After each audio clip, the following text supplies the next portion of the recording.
presenting by Deep Music। नमस्कार दोस्तों, नए नए छत्तीसगढ़ी गाने सुनने और देखने के लिए हमारे दीप म्यूजिक चैनल को अभी सब्सक्राइब करें और बेल आइकॉन के बटन को क्लिक करें।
बछेरा पूछत आबे रानी संझा के बेरा, लाला का पखबरी पर ही बछेरा पूछत आबे रानी संझा के बेरा।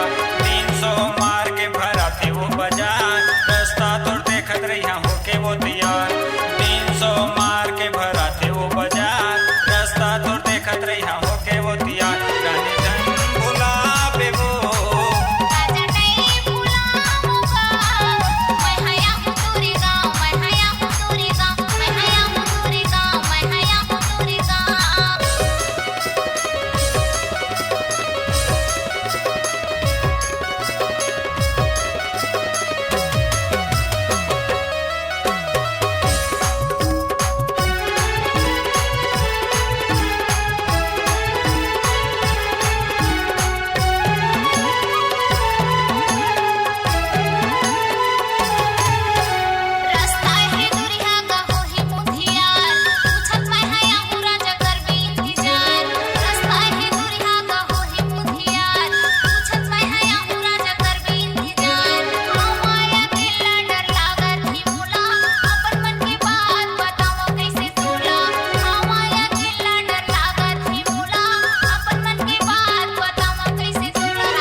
रानी घरहेली में तरी, पावनी कर तरियाले पर ही बड़े गली।